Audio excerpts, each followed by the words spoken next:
Hello students, welcome to the class.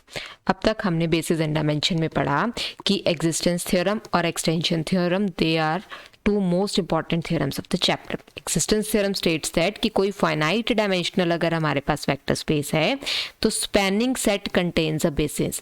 या तो spanning set खुद बेसिस होगा या उससे छोटा कोई सेट आ जाएगा जो बेसिस बनेगा। और फाइनाइट डायमेंशनल वेक्टर स्पेस में ही अगर कोई लीनियरली इंडिपेंडेंट सेट है तो हम उसको एक्सटेंड करके बेसिस बना सकते हैं। तो आज हम इन्हीं दो थ्योरम्स के ऊपर बेस्ड एग्जांपल्स करेंगे। एक छोटी सी चीज और है, दैट इज कोऑर्डिनेट। ठीक है, what is the coordinate vector, coordinates of a vector. ठीक है, तो कोऑर्डिनेट ऑफ अ वेक्टर की बात करते हैं। What is coordinate of a vector? कि अगर कोई वेक्टर आपके पास v है, ठीक है, और इसकी कोई आपके पास ऑर्डर्ड बेसिस है। ठीक, ऑर्डर्ड बेसिस का भी मतलब बताती हूँ। अभी तक हमने बेसिस वर्ड पढ़ा, हमने ऑर्डर्ड बेसिस नहीं पढ़ा। ऑर्डर्ड बेसिस आपके पास क्या है? v1 v2 vn is ordered basis.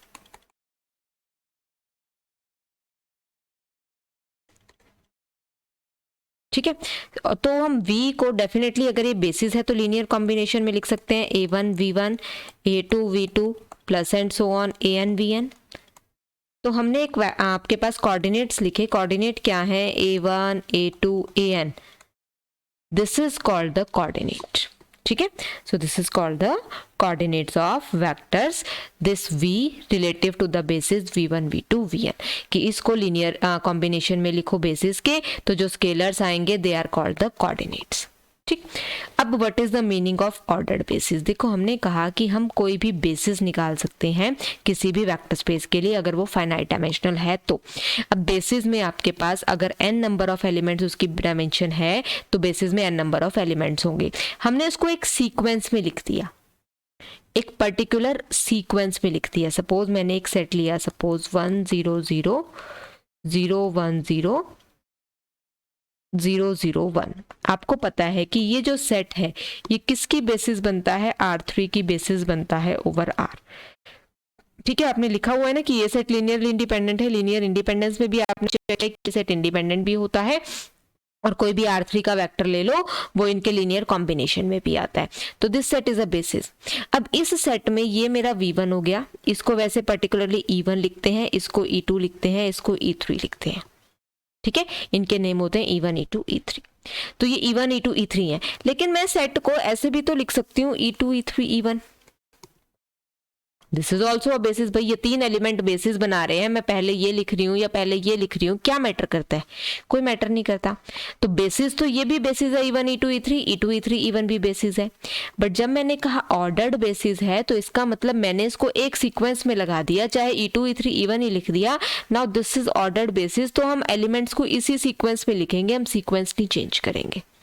Order का मतलब क्या है? हमने उसको एक सीक्वेंस दे दिया कि पहले नंबर पे ये आएगा, दूसरे पे ये आएगा, तीसरे पे ये आएगा, तो वो उसी नंबर पे रहेंगे ताकि आपके पास ये कोऑर्डिनेट्स चेंज ना हो। कोऑर्डिनेट्स का भी सिर्फ ऑर्डर चेंज नहीं होगा, कोऑर्डिनेट्स वही रहेंगे, कोऑर्डिनेट्स से कोई फर्क नहीं पड़ेगा। लेकिन अगर आप v1 की जगह v2 v2 की जगह v1 लिख रहे हो तो इसके साथ a1 इसके साथ a2 लिखोगे तो ऑर्डर चेंज हो जाता है, आगे पीछे हो जाएंगे। वो सिर्फ आगे पीछे नहीं करना है, हमने इनको एक पर्टिकुलर सीक्वेंस दे दिया कि ये पहला है, ये दूसरा है, ये तीसरा है, तो वो उसी सीक्वेंस में रहेंगे। लाइक मेरे पास सेट है, आपके पास सेट ऑफ वॉवल्स। कौन सा सेट है? A E I O U। हम वॉवल्स के सेट को AEIOU ही लिखते हैं ना। लिखने को तो हम इसको OIUAE भी लिख सकते हैं, this is also the set of vowels. But हम इसको ऐसे ही क्यों लिखते हैं? ये हमारे पास एक पर्टिकुलर सीक्वेंस होता है। ये कैसा सेट होता है? ये एक ऑर्डर्ड सेट होता है। इसमें एक पर्टिकुलर सीक्वेंस है कि आपके पास अल्फाबेटिकली हमने लिखे हैं, तो ये सेट क्या कहलाता है? ऑर्डर्ड सेट कहलाता है। हमने एक पर्टिकुलर सीक्वेंस दे दिया। सेट ये इसके इक्वल भी है, इस सेट को आप उल्टा लिख दो UOIEA, ये भी वही सेट है, लेकिन आपके पास यहाँ एक पर्टिकुलर सीक्वेंस है। जैसे यहाँ पर e1 e2 e3 में एक पर्टिकुलर सीक्वेंस है, e2 e3 e1 में सीक्वेंस नहीं बन रहा, तो हमने एक पर्टिकुलर सीक्वेंस में सेट कर दिया है, तो हम उसको ऑर्डर्ड बेसिस कह रहे हैं।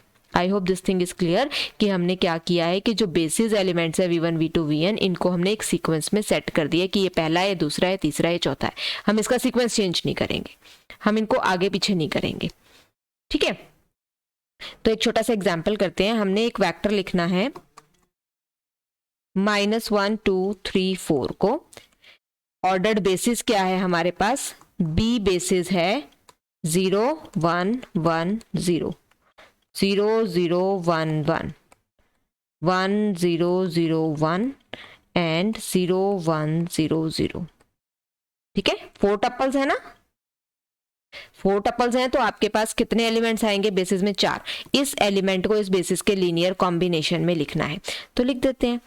तो हमने लिखा -1 2 3 4 a into first vector ordered है, ध्यान रखना, तो हमने इसको आगे पीछे नहीं करना। a into first, b into second 0 0 1 1, c into third 1 0 0 1 plus d into fourth 0 1 0 0। अब क्या करेंगे? हम इनको कोऑर्डिनेट वाइज स्केलर मल्टीप्लिकेशन, फिर कोऑर्डिनेट वाइज एडिशन। पहले पहला कोऑर्डिनेट 0 0 C 0, तो सिर्फ फर्स्ट कोऑर्डिनेट पे बचा C। सेकंड कोऑर्डिनेट पे A 0 0 D, तो सेकंड कोऑर्डिनेट हुआ A plus D। Third coordinate A plus B 0 0, third coordinate is A plus B। Fourth coordinate is 0 B plus C 0, तो ये हो गया B प्लस C। तो वैल्यूज निकल आई। C is equal to -1, A plus D is equal to 2, A plus B is equal to 3, B plus C is equal to 4। C की value -1 है, C की वैल्यू -1 है, तो B कितना आ गया? 5। C -1 था ना, B -1 इज 4, तो B is equal to 5। B को 5 यहाँ पुट करेंगे तो A की वैल्यू कितनी आ गई? 3 - 5 दैट इज -2, ठीक है। इनका सम कितना होना चाहिए? 3 होना चाहिए। A निकल आया, A निकल आया तो D निकल आएगा। -2 plus D is equal to 2, तो D is equal to 2 + 2 that is 4। तो आपके पास चारों वैल्यूज निकल आई, A B C और D। तो आपके पास कोऑर्डिनेट्स क्या हुए? -2, पहले A लिखेंगे, फिर B लिखेंगे, फिर C लिखेंगे, फिर D लिखेंगे। So these are the coordinates, ठीक है। आपके पास कोऑर्डिनेट्स हुए -2 5 -1 4। These are coordinates. कुछ नहीं करना, जस्ट इसको बेसिस के लीनियर कॉम्बिनेशन में लिखना है, then you are to find the scalars. सिर्फ आपको कंपोनेंट वाइज पहले स्केलर मल्टीप्लिकेशन करनी है, then you are to add. जब आप ऐड कर लेंगे तो आपने दोनों साइड कंपेयर करना है, स्केलर्स की वैल्यू निकालनी है, इक्वेशंस को सॉल्व करना है, ठीक है। Next we are going to solve a question of existence theorem. हमारे पास दिया हुआ है एक subspace spanned by the vectors -3 1 2 0 1 3 2 1 0 and 1 1 1। इनसे वेक्टर स्पेस स्पैन हो रहा है, that is this is spanning set. तो स्पैनिंग सेट से हम बेसिस कैसे निकालते हैं? तो स्पैनिंग सेट से बेसिस निकालने का जो तरीका होता है, हम स्पैनिंग सेट को एक मैट्रिक्स की फॉर्म में लिख देते हैं। -3 1 2 0 1 3 2 1 0 1 1 1, ठीक है। और इस मैट्रिक्स को हम रो ऑपरेशन लगा के रो इक्विवेलेंट फॉर्म में रिड्यूस कर देते हैं, ठीक है। दिस इज इक्विवेलेंट टू, सबसे पहला मैंने ऑपरेशन लगाया कि R1 is exchanged with R4।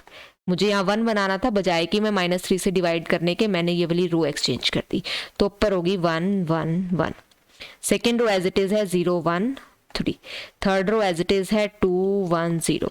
Fourth row में फर्स्ट वाली आ गई -3 1 2, ठीक है।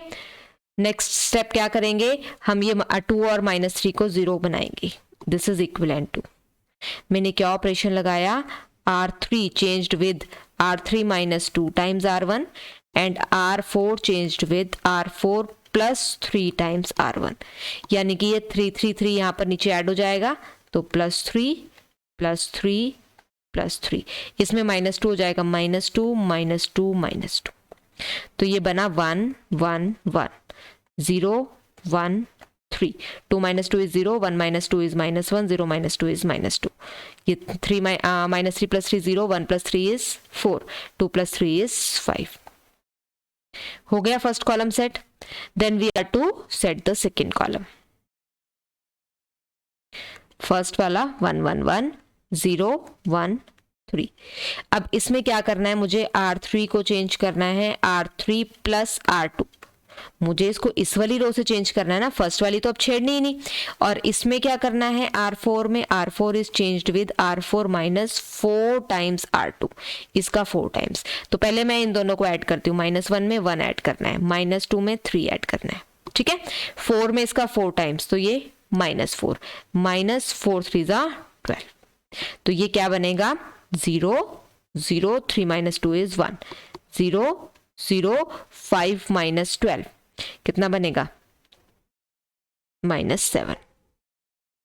ठीक है, अब लास्ट क्या करना है, हमने क्या करना है, इसको 0 बनाना है. इसको 0 बनाने के लिए क्या करेंगे, R4 changed with R4 plus 7 times R3. ये 0 0 1 का 7 टाइम्स इधर कर देंगे तो ये हो जाएगा 0. तो this is equivalent to 1 1 1 0 1 3 0 0 1 0 0 minus 7. और इसमें क्या हो गया, +7. अब ये वाला ऑपरेशन लगाने के बाद +7 हो गया, तो दिस इज ऑल्सो 0. ठीक है, तो अब आपके पास जितनी भी नॉन जीरो रोज आई हैं दे विल फॉर्म द बेसिस. तो आपके पास बेसिस में एलिमेंट्स क्या आए, बेसिस बनी आपके पास 1 1 1 0 1 3 and 0 0 1. This is the basis. तो स्पैनिंग सेट को क्या करना है, स्पैनिंग सेट को आपने मैट्रिक्स की फॉर्म में लिखना है रो वाइज, और उसके बाद रो ऑपरेशंस लगा देने हैं. जो नॉन जीरो रोज बचेंगी they will form the basis. ठीक है, देखो एक और हम निकालते हैं. Determine the basis of the subspace spanned by the vectors 3 2 4 1 0 2 1 -1 -1 6 7 5. ठीक है, क्या क्या है, 3 2 4 1 0 2 1 -1 -1 एंड 6 7 5. क्या करना है आपने, you are to write this in a matrix. 3 2 4 1 0 2 1 -1 -1 6 7 5. You are to use row operations. सिर्फ एक ही मेथड अपना ध्यान रखना है कि आपने क्या करना है, मैट्रिक्स में लिखना है, मैट्रिक्स के अंदर ऑपरेशंस लगा के उसको रो इक्वलेंट में रिड्यूस करना है. ऊपर 1 बनाना है, चाहे सेकंड रो से चेंज कर दो, चाहे थर्ड से चेंज कर दो, किसी से भी आप चेंज कर सकते हो. सपोज मैंने सेकंड और फर्स्ट रो एक्सचेंज कर दी, R1 is exchanged with R2, तो ऊपर आ गया 1 0 2, नीचे हो गया 3 2 4. ये तो आपके पास है 1 -1 -1, ये हो गया 6 7 5. नेक्स्ट इज, ये तीनों 0 बनाने हैं. R2 में क्या करना है, R2 is change to R2 minus 3 times R1. R3 is changed with R3 minus R1. R4 is changed with R4 minus 6 times R1. तो मैं यही लिख के दिखा रही हूँ, आपने यहाँ नहीं लिखना है. या तो आप इसको रफली कैलकुलेट करेंगे या आप यहाँ पर लिख के अगेन वैल्यूज लिखेंगे. ठीक है, अब इसका 3 टाइम्स, तो ये हो गया -3 -6. 1 0 2 है ना, तो -3 -6. इसमें से ऊपर वाली सिर्फ सब्ट्रैक्ट करनी है, -1 -2. इसमें 6 टाइम्स, तो -6 -12. तो ऊपर तो 1 0 2 ही है. 3 -3 0 2 4 -6 -2.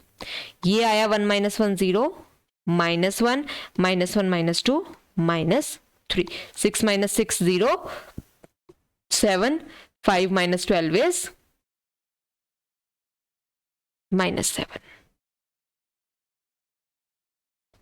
ठीक है, अब इसको ऊपर करना है, ऊपर कर लो, नीचे करना है, आप इसे एक्सचेंज करना है तो एक्सचेंज कर सकते हो. -1 -3 ऊपर लेके जाना है, तो R2 और R3 को मैंने एक्सचेंज कर दिया, तो ये हुआ 1 0 2 0 -1 -3 0 2 -2 0 7 -7. ठीक है, अब देखो क्या करना है. अब चेंज क्या करना है, नेक्स्ट में क्या ऑपरेट करना है. R3 is changed with R3 plus 2 times R2. इसको 2 से मल्टीप्लाई करके इधर ऐड करना है. R4 is changed with R4 plus 7 times R2. इसका 7 टाइम्स ऐड करना है, तो यानी कि ये -2 -6, ठीक है, सिर्फ प्लस ही किया ना, यानी सेम साइन रहेगा।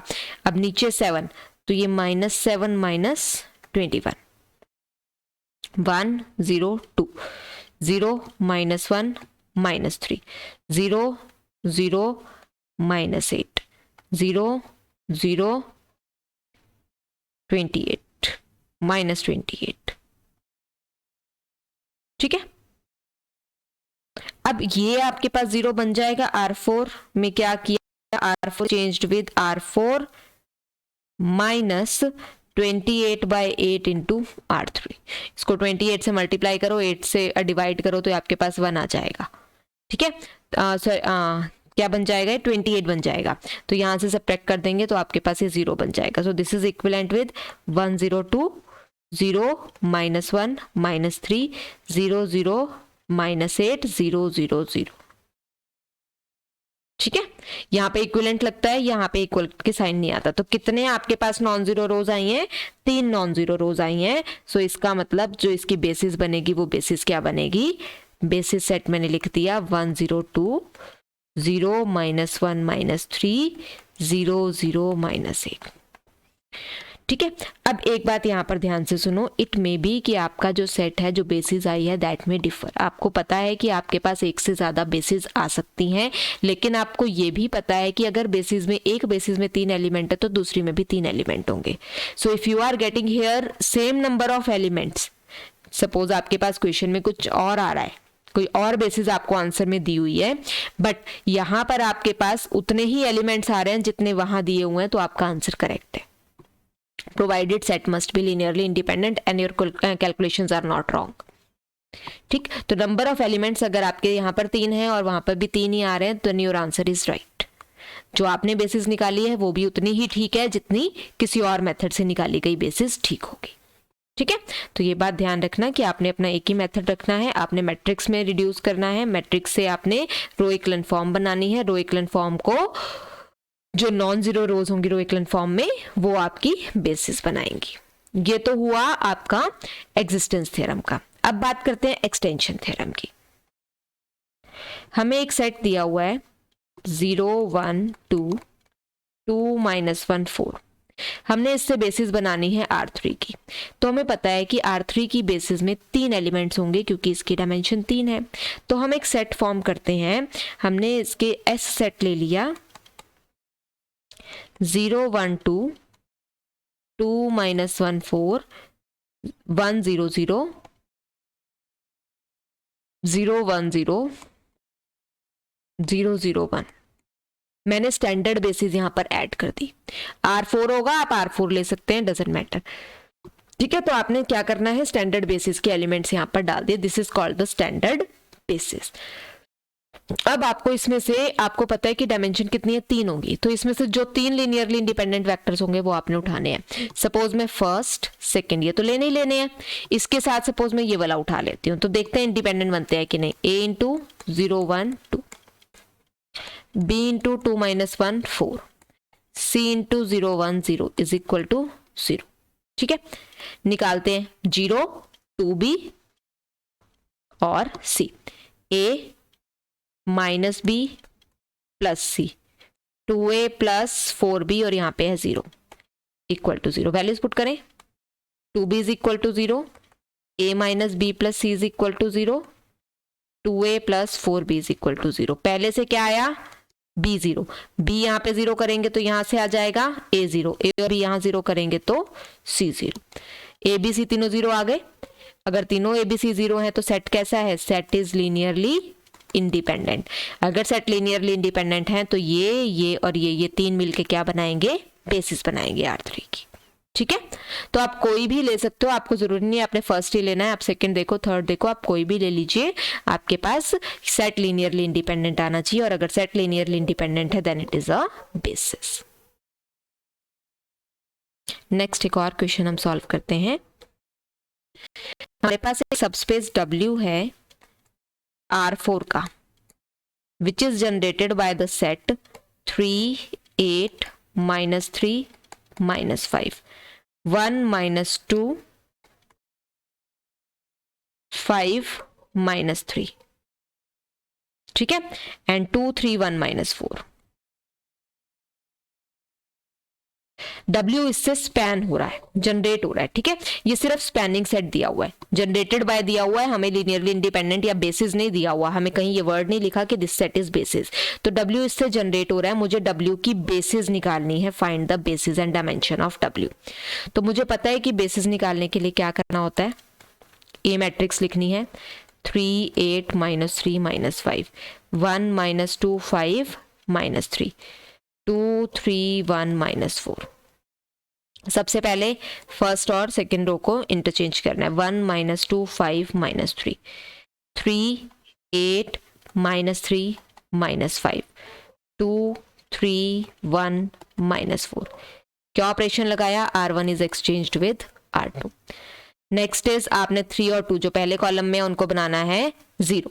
तो 0 बनाने के लिए क्या लगाएंगे operation, R2 is changed with R2 minus 3 times R1, R3 is changed with R3 minus 2 times R1। इसमें इसका 3 टाइम्स सब्ट्रैक्ट करना है, तो -3, ये हो जाएगा +6, -5 3 15, ये हो जाएगा +3 3 9, 3 टाइम्स करना था। नीचे वाले में ट्वाइस सब्ट्रैक्ट करना है, यानी सिंबल साइन भी चेंज करना है। तो -2 +2 2 4, -5 2 10, +3 2 6। ठीक है, तो ये बना 1 -2 5 -3, 3 -3 0, 8 + 6 14, -15 -3 -18, 9 -5 4, 2 -2 0, 4 और 3 7, 1 -10 -9, 6 -4 is 2। आपको ये दिख रहा है कि ये वाली रो इसका डबल है। ठीक है, अब आपके पास दो चॉइसेस हैं, या तो आप इनको एक्सचेंज करके इसका डबल इसमें से सब्ट्रैक्ट कर दो, या तो आप इसको पहले ऊपर लिखो, इसको नीचे लिखो।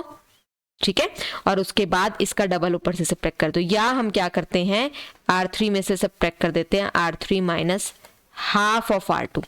तो 7 इसमें सब्ट्रैक्ट हो जाएगा, 9 इसमें ऐड हो जाएगा और 2 इसमें से सब्ट्रैक्ट हो जाएगा। ठीक है, सेम साइन आ रहे हैं ना, सेम साइन है, यानी सब्ट्रैक्ट करने पे वो 0 हो जाएंगे।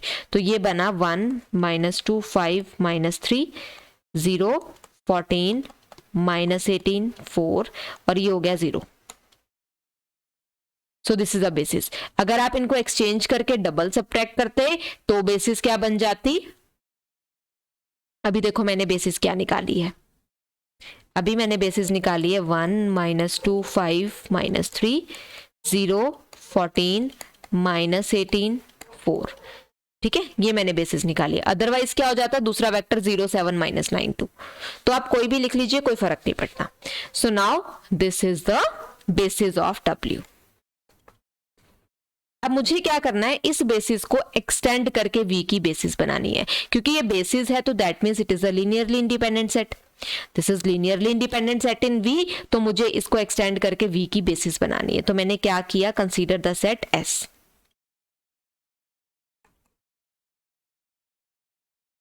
S हमारे पास सेट क्या बन रहा है, 1 -2 5 -3 0 14 -18 4। इसके बाद हमने क्या करना होता है, स्टैंडर्ड बेसिस ऐड करनी होती है। 4 टपल्स हैं, 1 के बाद 3 zeros, 0 1 के बाद 2 zeros, देन 0 1 0 0, देन 0 0 1 0। ठीक है, अब इसमें से मुझे डेफिनेटली मुझे पता है कि R4 की डायमेंशन 4 होती है, तो कोई 4 एलिमेंट लेने हैं, मैंने पहले 4 उठा लिए। चेक कर लेते हैं कि ये आपके पास इंडिपेंडेंट बनते हैं या नहीं। अब चेक करने के लिए क्या करेंगे, इनका लीनियर कॉम्बिनेशन इक्वल टू 0 लिखेंगे। तो लिखते हैं A into 1 -2 5 -3, B into 0 14 -18 4, C into 1 0 0 0, D into 0 1 0 0 equal to 0। Right side पे क्या आता है, लीनियरली इंडिपेंडेंट में 0 आता है। अब क्या करना है, इनको ऐड करते हैं, A यहाँ पे 0, यहाँ पे +C, -2A + 14B + D, 5A - 18B, -3A + 4B equal to 0।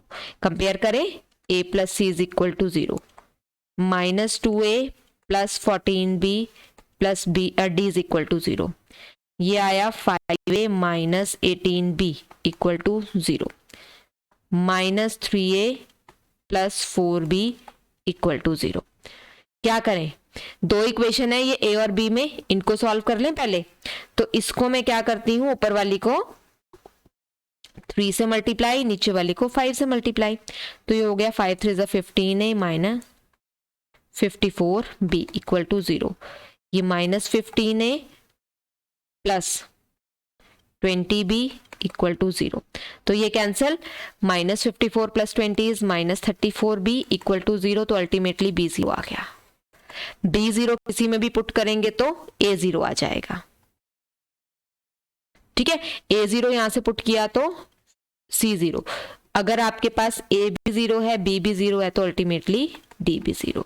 तो अगर ये a b c d चारों स्केलर 0 आ गए तो ये जो चार वेक्टर्स मैंने लिखे थे 1 2 3 4, ये चारों मिलके क्या बना देंगे, बेसिस ऑफ v। ठीक है, so this is the basis of R4, right. So next जो हम क्वेश्चन करने वाले हैं, हमने बात करनी है रो स्पेस की। ठीक है, so what is a row space?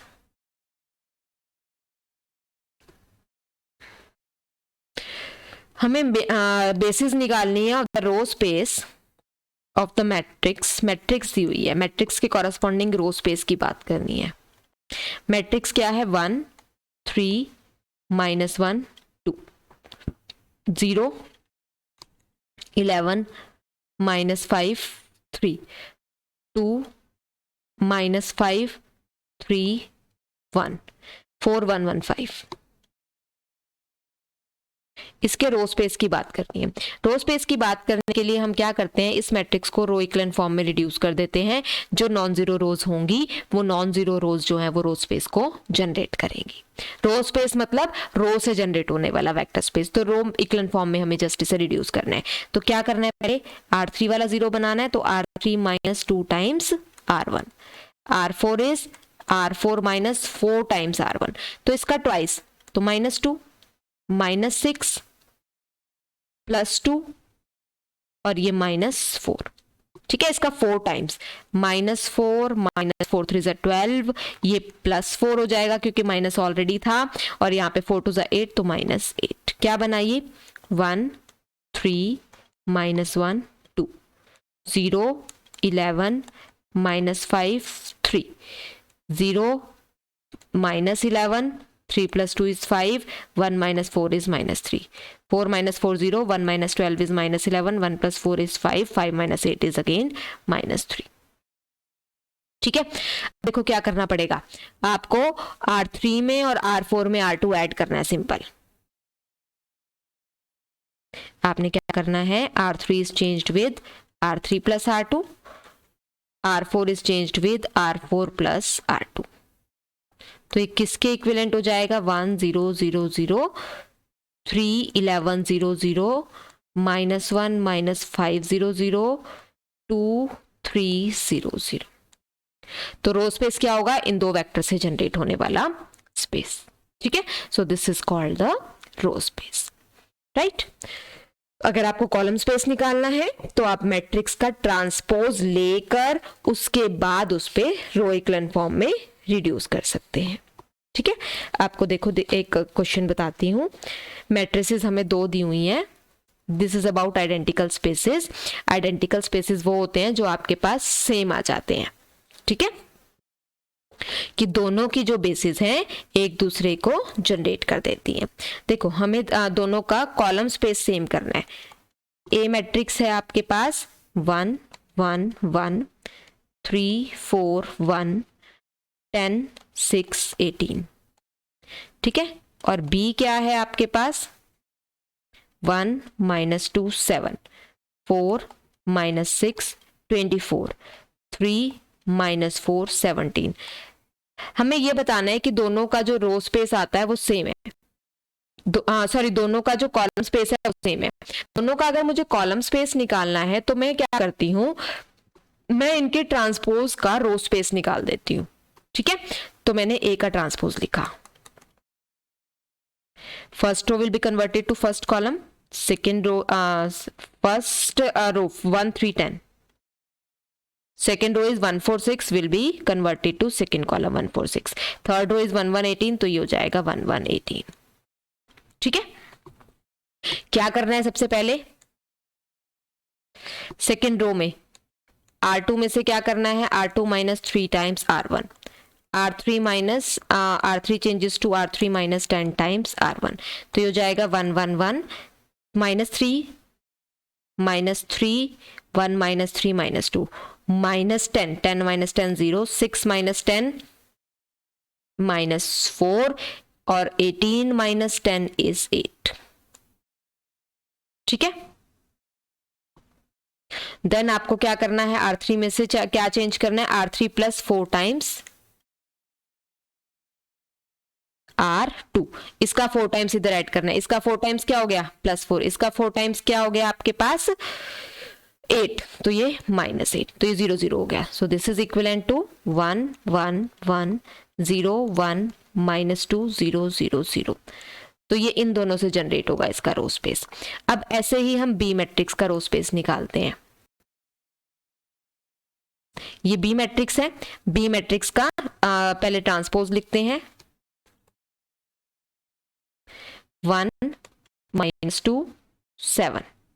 ठीक है, और ये हो गया 4 माइनस 6 24, 7 24 और 70. ठीक है, अब क्या करते हैं हम, इसके अंदर ऑपरेशंस लगाते हैं. इसके अंदर पहले तो R2 में से क्या करना है, R2 changed with minus 4 times R1, R3 is changed with R3 minus 7 times R1, इसका 7 टाइम्स, तो ये माइनस 4 माइनस 7, पहले 4 टाइम्स, तो ये सब्ट्रैक्ट करना था, तो ये प्लस 4 टाइम्स 4 टू 8, यहाँ पे 4 7 4 28, तो ये माइनस 28, यहाँ 7 टाइम्स है, तो ये माइनस 7 7 टू 14, तो ये प्लस 14 हो गया, माइनस 49, तो ये हो जाएगा minus 49. So this is equivalent with 1 0 0 minus 2, 8 minus 6 2, ये था आपके पास 24 प्लस 14, आपके पास ये कितना आ जाएगा 1 4, एक मिनट मैंने कुछ गड़बड़ कर दिया, 1 माइनस 2 7, 4 माइनस 6 24, ये मैंने 24 यहाँ भी लिख दिया, 24 यहाँ भी लिख दिया, this is something wrong, I will write it again. ये 4 माइनस 6 24 तो ठीक है, second column is converted to second row, third column यहाँ पे लिखना था 3 minus 4 17, this should be 3 minus 4, this should be 17, correct. तो अब इसमें से मुझे क्या करना है, मुझे इसका 3 टाइम्स सब्ट्रैक्ट करना है. ठीक है, 3 टाइम्स सब्ट्रैक्ट करूंगी तो ये माइनस 3, ये हो जाएगा प्लस 6 और ये हो जाएगा 21, तो माइनस 21 होगा ये. ठीक है, तो ये 1 माइनस 2 7, ठीक है, 0 8 minus 6 is 2, 24 minus 28 is minus 4. ठीक है, ये 0 6 माइनस 4 इज 2, 17 माइनस 21 माइनस 4. ठीक है, अगेन अब मैंने क्या किया, R3 is changed with R3 minus R2, तो ये रो क्या बन जाएगी आपके पास, दिस इज इक्विवेलेंट टू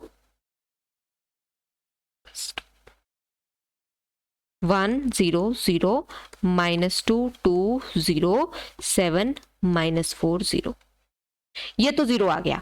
अब देखो ऊपर वाला चेक करते हैं, ऊपर यहाँ पे आपके पास एंट्री अलग आ रही है, यहाँ पे अलग आ रही है, तो मैं क्या करती हूँ ऊपर वाले में से भी सब्ट्रैक्ट कर देती हूँ.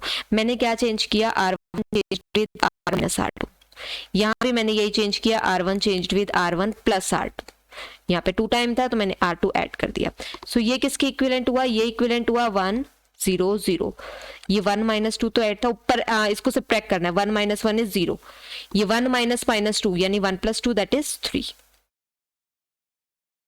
ये किसके इक्विवेलेंट आया, 1 0 0, ये 2 और माइनस 4 है, यहाँ पे ऐड करना था, माइनस 2 प्लस 2 0, 7 माइनस 4 इज 3 0 0. अब देखो पहला वेक्टर सेम आ गया, दूसरा वेक्टर यहाँ पे 1 माइनस 2 है, यहाँ 2 माइनस 4 है, तो हम क्या कर देते हैं, R2 को चेंज कर देते हैं हाफ ऑफ R2, तो ये किसके इक्विवेलेंट आ जाएगा, 1 0 3 0 2 सॉरी हाफ करना था 1 -2 0 0 0। अब सेम होगी दोनों मैट्रिसेस। इसका मतलब दोनों का रो स्पेस सेम है क्योंकि मैंने रो इक्विवेलेंट फॉर्म में रिड्यूस किया है, लेकिन ये रो इक्विवेलेंट किसकी निकाली थी, इनके ट्रांसपोजेस की। That means their column space is same. ठीक है, तो कॉलम स्पेस की बात करनी है तो हमने क्या करना है, मैट्रिक्स का ट्रांसपोज लेके रो इक्विवेलेंट फॉर्म में रिड्यूस करना है। If we are to talk about row equivalent form row space, तो हमने उसकी सिंपल रो इक्विवेलेंट फॉर्म निकालनी है। ठीक है, so this was about identical spaces. एक छोटा सा था कि अगर आपके पास दोनों की बेसिस सेम आ गई तो दोनों आइडेंटिकल स्पेसेस है। In the next lecture we will discuss in detail about identical spaces. Thank you.